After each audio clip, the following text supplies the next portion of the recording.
But don't think that degree is going to get you anything. Your heart gets you everything.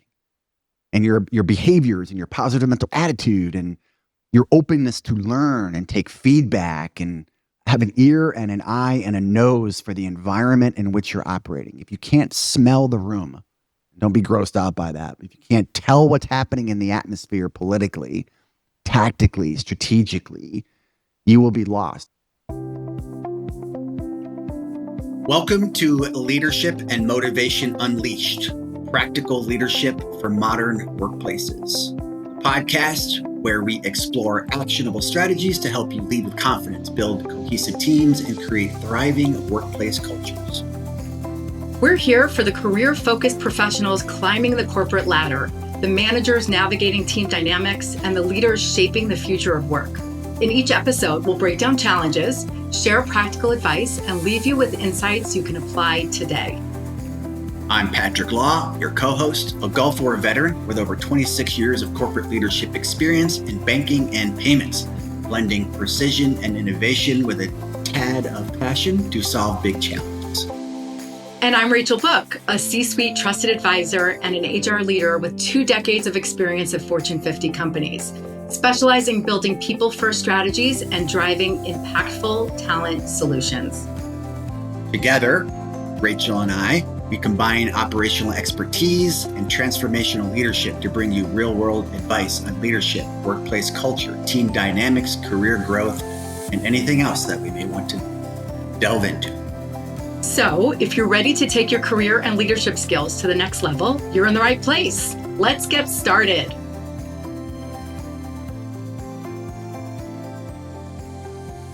Good morning, all. Welcome to our podcast. Hello, Rachel. How are you doing today? I am well. How are you? I'm awesome. So I'm coming to you from Dallas-Fort Worth. Rachel is in New Jersey, outside of New York City, on this fine Thursday. Today's episode is going to be about college degree or other, or none at all, and how that rolls into leadership decisions, hiring decisions. If you're listening and you fall into whatever category you fall into, trade school, military, nothing, college, MBAs, whatever. I mean, there's a cornucopia of opportunities for people to seek education to make a living. So if you're listening and you're thinking about what direction to go, this will benefit you as well. So I'll start off with just a few comments, and then Rachel will give us her usual wisdom, and then I'll close it. So as I've mentioned in other of our podcasts, and if any of the listeners know me, I wasn't always pro-education. I barely made it out of high school, not because I couldn't, it's because I was preoccupied. I enjoyed having a good time, and I did not take school seriously. And there's a variety of things that probably played into that, but are important for this discussion. But we can say I did not have a healthy view of college. I did not have a healthy view of even high school. Like, I was a bit of a butterfly. The military for me was strongly suggested by my father at my junior year of high school, because he kind of saw the writing on the wall that with my, call it work ethic at the time, or student ethic, or studying ethic, whatever you want to call it, I wasn't going to get into really any type of school. I chose the Army because you didn't need a college degree to fly aircraft. At least that's what they advertise. What they don't advertise is, at the time anyway, you had to be an E25 hard sergeant with 5 years minimum of service. See, I thought I was going to go to boot camp and go to AIT and get into a unit and apply. I was foolish. So anyway, the military certainly showed me, because the jobs I had exposed me to a lot of senior officers, that college is pretty important. But that didn't really change my mindset, because when I got out of the military, I moved back to New York and started flying for my cousin's charter company, Bill Law Aviation, out of Rochester, New York. And I went from 0 to captain in 14 months. And that was what I was going to do. I just wanted to fly. I did not want to go to school. But my mother appeared out of nowhere in Rochester and said, "You're going to school." So even as a 22-year-old combat veteran, mom showed up and said, you're going to school. So I started going to school. I went to St. John Fisher College, private Catholic school in upstate New York. I'm not a Catholic. I just, was kind of attracted by how Catholic schools teach and the types of things they expose you to. And it was a fantastic education. And I actually got into it. But I didn't stop flying. I flew at night. I flew from 9:30 at night to 4 in the morning. I'd go home and get a couple hours sleep, and then I'd be in a classroom on campus, and then I'd do it again. And I flew 6 nights a week. Then around, my third or fourth year in the air, for a variety of reasons, it was like, all right, being an airline pilot, my dream was to be like a FedEx pilot, not have to talk to anybody, Dallas, Fort Worth to Tokyo 3 times a month, make low 6 figures and just fly around the world. Like it's a dream, right? I was flying regionally and it was amazing. Oh man, I miss it. But reality comes at all of us, and not all doors that you lay out in front of you for your career are doors that you get to walk through. So I got a taste of action in the Army. I got a taste of action flying for 4 years, and it was a gift. And I have no regrets. But mom showed up again and said, you need to start looking at corporate America. Like now at this point, I'm like 25, 26 years old, 27, whatever it is. And, I left flying and moved to Dallas, Fort Worth and started working at Affiliated Computer Services. I got my degree and I just picked whatever. I didn't even care what my degree was in.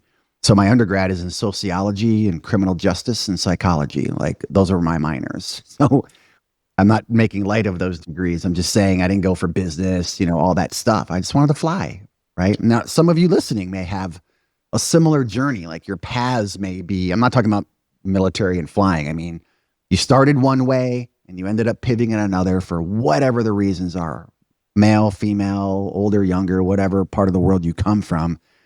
Your path isn't straight. Your path is like a zigzag, up a hill, down a hill, across a hill. There's no set path. So I got a job at Affiliated Computer Services. Everyone's heard me talk about that. We'll skip some of that, but there's mom again. She's like, you need an MBA. And my stepdad was like, you need an MBA. You're a pilot and a soldier. And here you are in corporate America. So I started going to the University of Dallas. And I got my MBA in 01. And I loved it. I mean, it was the first education I sat through that I loved. And UD, and this is not an advertisement for UD, but I'll say I was choosing between Cox School of Business at Southern Methodist University in Dallas or Braniff School of Management is what it was called then at University of Dallas. And the difference is SMU are all textbook teachers. Most of them haven't been, at least at the time, everybody. SMU, don't be offended. At the time, they were like real teachers, if you want to call them that. But UD was active executives of companies around the Fort Worth. American Airlines had execs teaching, Southwest Airlines, Pepsi, Frito-Lay, all the big brands that are headquartered in Dallas, Fort Worth. Their executives were teaching ethics and finance, and it was real life. So it was fascinating for me to sit in a classroom environment and listen to people who were executives telling us what their day was like. I thought it would have been a better education. And I was right. I loved it. So what you're about to hear is odd coming out of me because I was not anti-education. I just didn't care, sadly. And then all of a sudden I got into education because mommy made me as an adult. But you know what? Moms are always right, everybody. So she was right. I needed a better grounding than what I had. Now, with that said, as a guy who rose through the ranks on a lattice, and we'll have an episode on that in a bit about career ladder versus lattice, left, right, up, down. I did a lot of hiring in my career. I did a lot of promoting in my career. And I never looked at college as a reason to give someone a job. And if I look back over my career, I don't think anyone even knows I have an MBA. Like, think about our relationship, Rachel. Did you know? Did it matter? It didn't matter. I think I do. I think we talked about it. Okay. But it definitely didn't matter. And I've not run across anyone who said, ooh, I got a better job because I finished my MBA. I don't know anyone who that's happened for. Now, I'm not saying it doesn't exist. I am one man among thousands that have held jobs like I've had and like I currently have. So I am not the knower of all. I hate that sometimes I sound like that. I don't mean it like that. I just mean in my limited experience as a human on this big old earth, I've not heard anyone say, ooh. Now, you guys have heard me say on this because Rachel is a Harvard grad. You know, that comes with some prestige. I'm like, ooh, Harvard. She's been kind enough to take me to the Harvard Club in Manhattan. Like, I have lived the good life because of my friend who graduated Harvard. But and this is where you can come in here, Rachel, I'll shut up. But I don't know if Harvard ever got you a job or if it ever worked out that, ooh, Rachel went to Harvard. You know, she'd be perfect for this. No, I think life experiences. The school of hard knocks is the best degree to have. I believe that heart is more important than your brain. Now, I'm not saying you don't need a brain. Look, I wish I had more noodles sometimes and less emotion, more brain. But I don't know if that matters from a success equation or an outcome or a quotient, whatever the proper word is. I think heart matters. And if you're a grinder and you have grit and intestinal fortitude, all the fun words on posters that people like to use, I think you can conquer anything you set your mind to. I don't think it necessarily matters if you have a degree or not. I know many tradesmen, welders make a fortune, particularly in Texas in the oil fields. The welding pipe is one of the most sought after things in West Texas. Now, I know I live in Texas and we have listeners all over the place, but if you want to be a welder, that's a 6-figure job. Now, it's dangerous. There's some danger. I worked with a guy, he will remain nameless because I think he listens to this. And if he doesn't, we both know people who do, out of Louisiana, in high school, got an underwater welding certification. And as a young man, he was in the Gulf of Mexico repairing oil platforms, printing money, printing money. Sounds dangerous, though. Oh, my God. Well, think about it. I've done some crazy things in the military and a little bit after. I don't know if I'd want to be trained how to go to underwater scuba and weld. But he did, and he was printing money. For whatever reason, I don't remember the exact story, and I've known this guy a long time. I don't remember what happened, but his wife at the time, and he married his high school sweetheart, wanted them to have a little safer confines. So he got into ATM technology, and he became a field tech. And he was fixing ATMs because back then being the 90s, ATM parts used to be fixed. You didn't just swap everything. Like, something happened to the whole world after that. But back in the day, if something broke on an ATM, the technician would make a visit, put a new part in, take the old part back to the shop and fix it. Kept using the parts. What a concept. Like, what do you need new for? Like, learn how to fix this stuff and put it back. Because what did I say? He's a welder. Like, you had that kind of brain. He's got a little bit of electronic engineering in him, even though he's never been classically trained in it. And he had huge heart. The guy would work and work and work. And then he was brought in to corporate. They took him out of the field because he was good with customers. People liked talking to him. He could talk up the chain of command and down. And he was incredibly honest and transparent. And he ended up being a VP at a top 10 bank in the U.S. Now, what a journey from underwater welder to a vice president of a top 10 bank in the United States and known as one of the top 3 ATM mines in the country to this day. So he didn't have a college degree, never cared. He just had a lot of heart and he had a work ethic a mile long. So I think that's my commentary. If you like education, or your mom forces you to go get one like mine did, or whatever, good for you. Go. But don't think that degree is going to get you anything. Your heart gets you everything.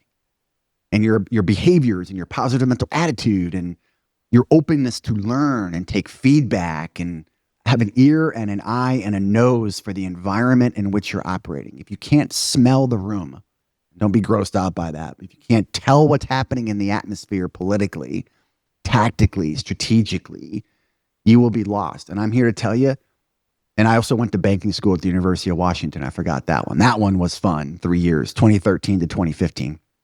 It was super odd being in my 40s going back to school. But the UW, UD, or St. John Fisher did not prepare me for navigating the halls of corporate America. I learned that because I was acutely interested in what was happening. I found out I was actually a business geek. I find it so fascinating, human dynamic in the workplace. Obviously, listen to this podcast. And I had good people along the way have patience with me. So for everyone listening, whatever path you choose, stay centered on your heart and positive mental attitude. The rest of it is just experiences and proof that you can finish things and, you can conquer big challenges and multitask. But the proof is when your feet are on the ground and you're actually running the race.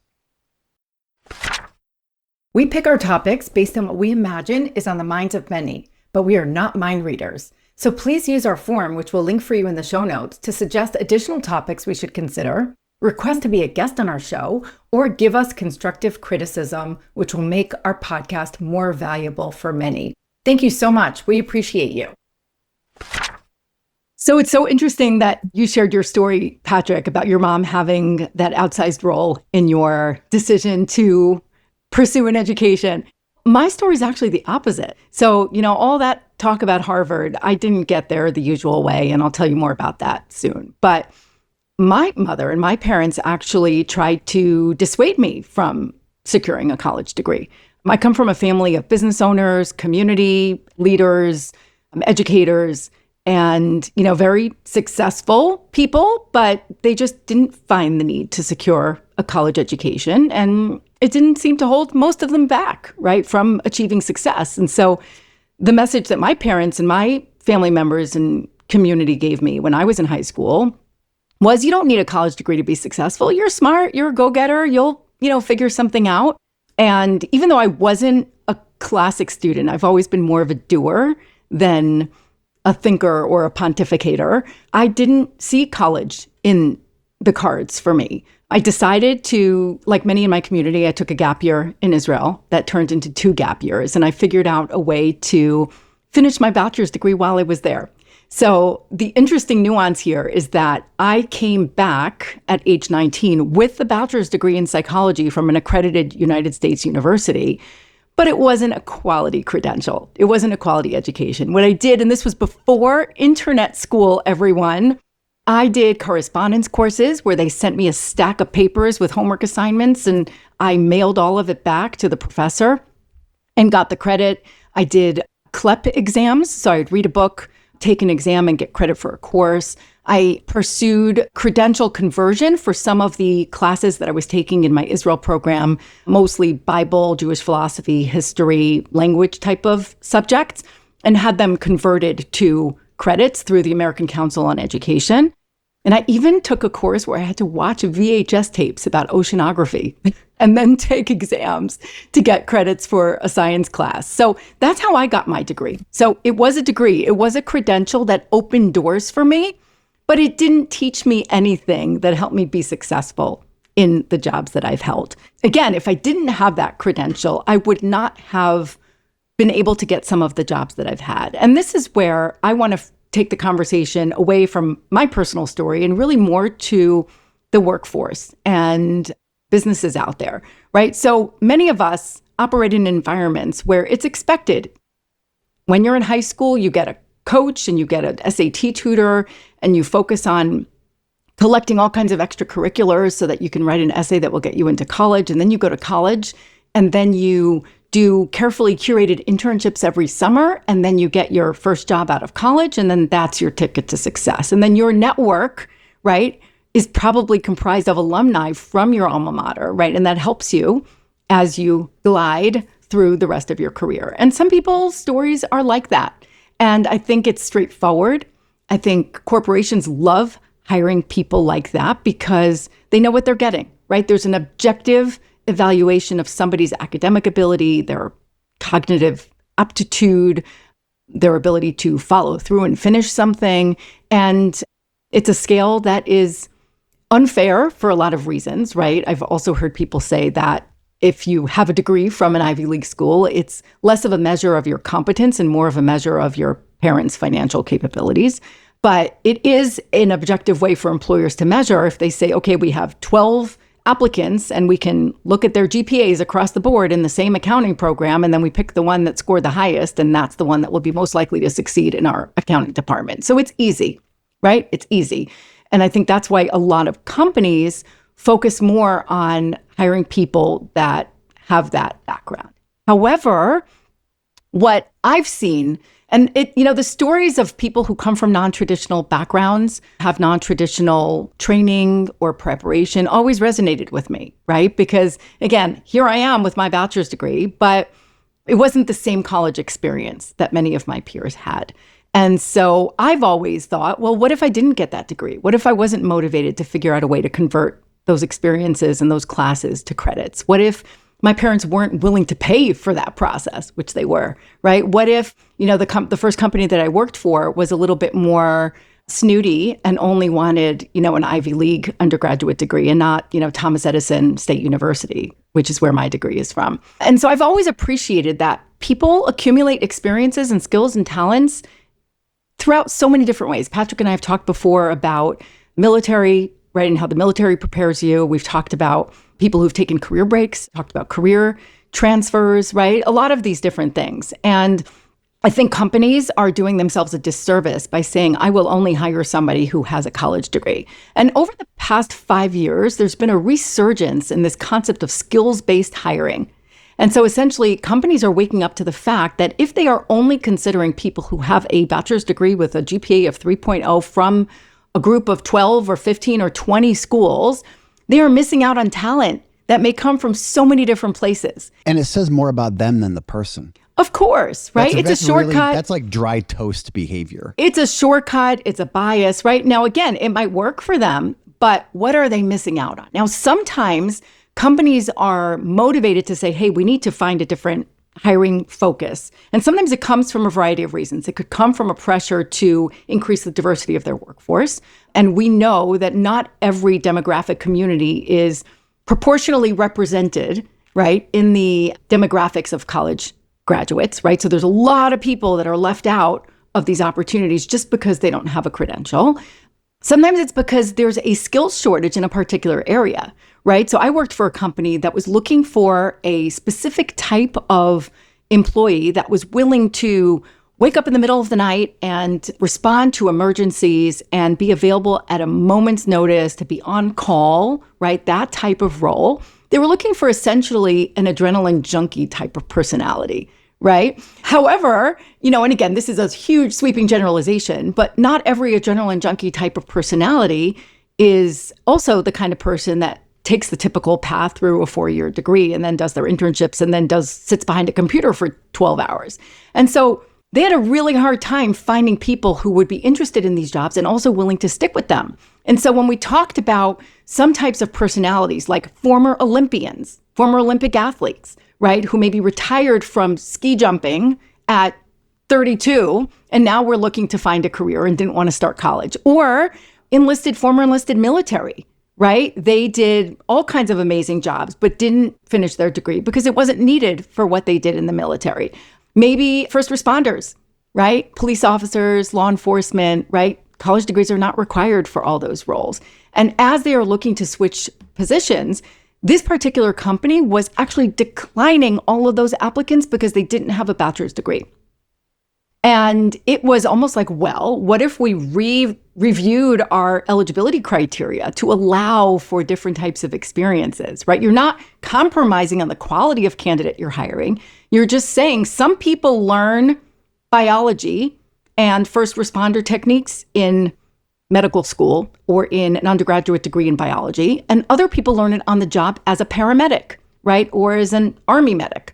There's so many different ways. And what I was realizing is what was missing was the ability to objectively evaluate credentials that were non-traditional, right? So when you say somebody has a bachelor's degree in X from Y, you're like, okay, somebody else decided if they're capable for this job. So that removes the requirement for me as the employer to have to worry about it.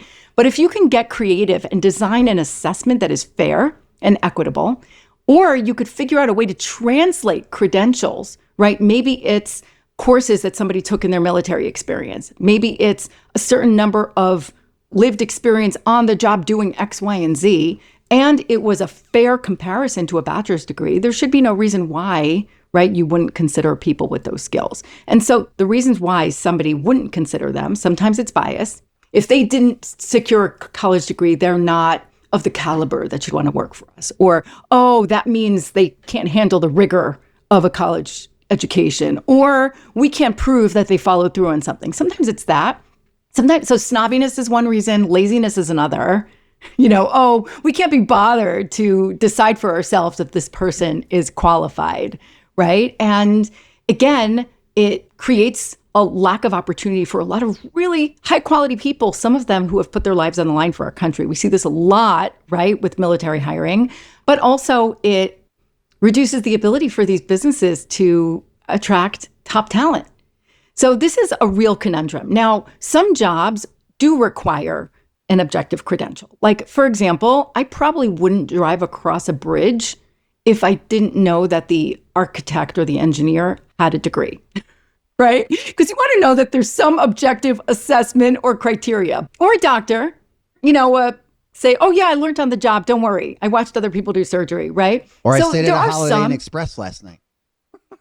You know that commercial? So there are some jobs, right? A pilot, right? Where, again, you need extra rigor. Now, again, one day I hope maybe there will be alternative paths, but maybe there's a universal assessment or evaluation of qualifications, right? That can really determine if somebody knows what they're doing. But then there are other jobs like, I don't know, an HR manager, right? Let's say I was hiring an HR manager to join my team. There are companies that I've worked for in the past that would not hire someone unless they had a bachelor's degree. In fact, there was one situation where we had a contractor working for us, and this person didn't have a degree. She was a contractor for about a year or two. She was awesome at her job, and there was a full-time opening available at the company, and we wanted to convert her to a full-time employee. And because the policy required a bachelor's degree for that job, we could not hire her. So we had to go find some random person from the outside whose experience was not tried and true because they had this credential. That didn't matter because she had, 10 or 15 years of experience. So the degree that she finished 10 or 15 years ago, is that really relevant to what she does now? I don't think so.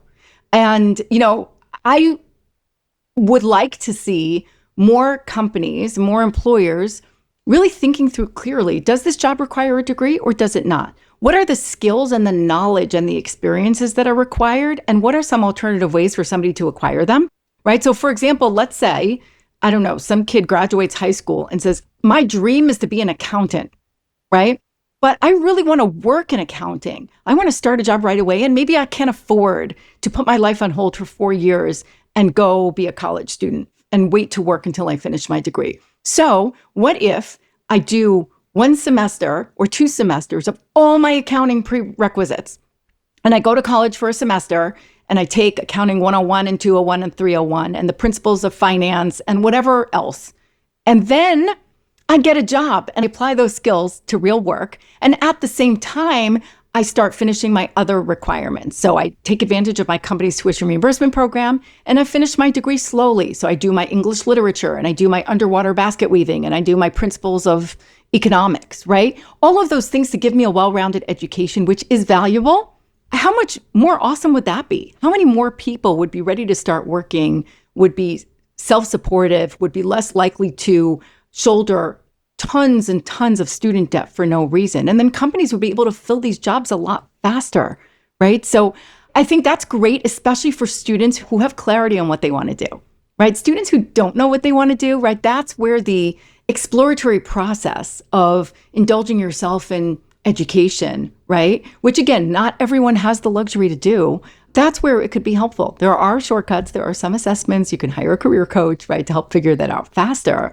But really the idea of taking 4 years off from life and living on a college campus and partying and having fun and taking all of these classes to, I don't know how realistic it is for everyone. And so I would really like to see options that give people alternatives. Now, the Harvard stuff that Patrick talked about, that I did much later in life. I did that in my 40s also, right? And it was because I wanted to do something for myself, right? So it was a program that is part of Harvard that's focused on adult education. And in order to get in, you actually have to prove that you can take 3 classes and score really highly in them before you even apply.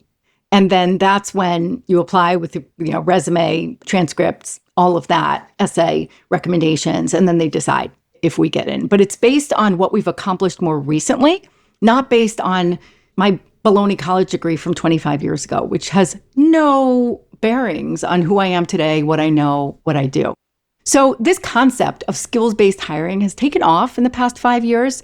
The United States is very behind other countries in apprenticeship programs. In other countries, students specialize in their career area of choice in high school, right? In the United States, we're super generalized until almost maybe forever for some of us. And so we typically have not had apprenticeship opportunities in the United States for people to get on-the-job experience in order to qualify for roles rather than just, again, a college degree, a credential. Some companies like IBM is doing a really great job at this. Accenture is doing a really great job at this. There are some initiatives. One of them is called 110 that's focused on creating more middle skills jobs that don't require college degrees. And this was 110? 110.org. This is an initiative that was specifically geared towards creating more opportunity for Black Americans. But there are so many other types of initiatives that focus on skills-based hiring. Let me see what you know, not just some objective credential that you might have BS through, 10, 15, 20 years ago. The challenge, though, this sounds really good in theory, but still, even though many companies are removing their requirement for people to have a 4-year degree in order to be eligible for a role, they're still, in many cases, hiring people who have 4-year college degrees. And the reasons for this are a few. One, that's who they know. Our biases can also, our biases still come back to bite us in the face.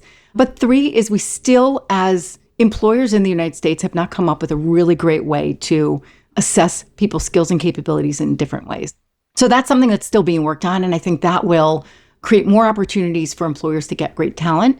And it will also create more opportunities for more Americans to build amazing careers, not only those who've been blessed to have parents who can pay for Ivy League educations or have been blessed to have the luxury to put their lives on hold for 4 years. So that's a lot. That's a lot. It was a lot, but it was good. If colleges and universities didn't manifest themselves into profiting businesses and convert their marketing programs to brainwash people to think that you can only make it if you come to my school and get a degree, which worked. I mean, look what some of these professors are making. Look at the endowments these colleges have. They're the size of multinational corporations, which I think is inappropriate. And I'm already on the record saying I wasn't a fan of education, and I still don't think you really need to go to college or a university. You can be incredibly successful in life without all that.